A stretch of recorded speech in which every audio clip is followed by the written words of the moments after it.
Hello everyone. Today I'll be talking about Diploma in X-ray Technology course and इस course से related मैं आपको सारा आउटलाइन बताऊंगी लाइक ड्यूरेशन ऑफ कोर्स क्या होता है, एलिजिबिलिटी क्या होती है, जॉब की पोजीशन क्या होती है, इंडिया में कौन कौन से टॉप कॉलेजेस हैं जहां से हम ये डिप्लोमा ले सकते हैं, क्या ये ग्रेजुएट स्टूडेंट इसको ले सकते हैं, आई मीन ग्रेजुएशन करने के बाद या 12th स्टैंडर्ड करने के बाद कौन कौन स्टूडेंट इसे कर सकते हैं।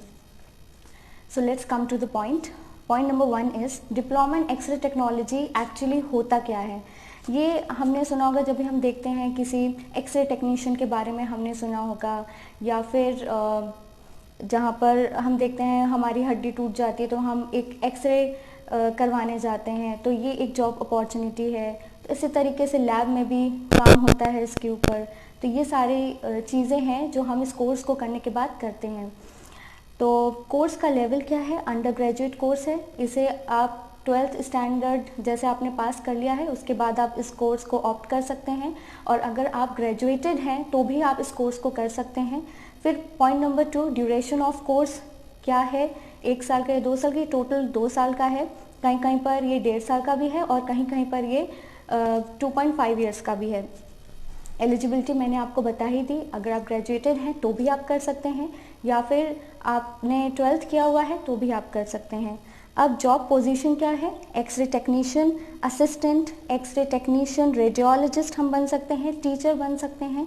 ये सारी जॉब पोजीशन है, इसको करने के बाद हम ऑप्ट कर सकते हैं। फिर point number 5, top recruiting companies कौन कौन सी हैं, मतलब हम यहाँ पर इसको करने के बाद कहाँ काम कर सकते हैं। हम खुद का सेटअप खोल सकते हैं, या फिर हम किसी प्राइवेट हॉस्पिटल या फिर किसी गवर्नमेंट हॉस्पिटल या फिर किसी आउट पेशेंट केयर सेंटर में हम काम कर सकते हैं, या किसी क्लिनिक, लैब, इन सब में वैकेंसी न्यूज़पेपर हम देखते हैं निकलती रहती हैं, तो उधर पर आप काम कर सकते हैं। अब टॉप कॉलेजेस की हम बात करते हैं।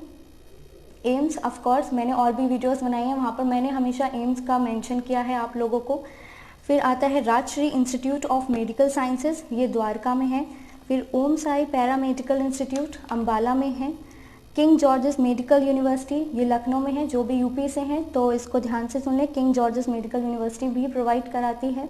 नेताजी सुभाष चंद्र बोस शुभारती मेडिकल कॉलेज जो मेरठ में है, यूपी वाले भी इसको ध्यान में रखें।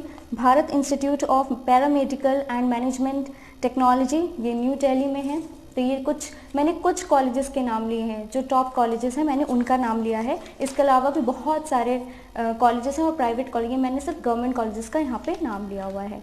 फिर अब आता है कि यहाँ पर मैं आपको मेंशन करूँगी कुछ सब्जेक्ट्स जो इसमें जब आप कोर्स करेंगे तो आपके कौन कौन से सब्जेक्ट आपको पढ़ाए जाएंगे। मैं ये इसलिए बता रही हूँ ताकि आप कोर्स को ऑप्ट करने से पहले आपको सब्जेक्ट पता होना चाहिए कि क्या क्या पढ़ाया जा सकता है, आपका इंटरेस्ट है इसमें या नहीं है।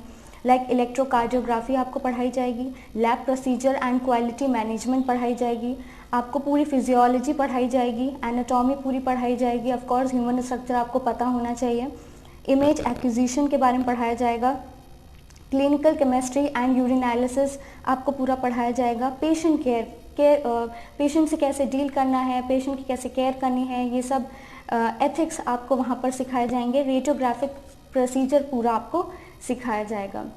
तो बस आज के इस वीडियो में इतना ही, और अगर आपकी कोई भी क्वेरी है तो आप हमारे कमेंट बॉक्स में कमेंट करके आप पूछ सकते हैं। Thank you so much.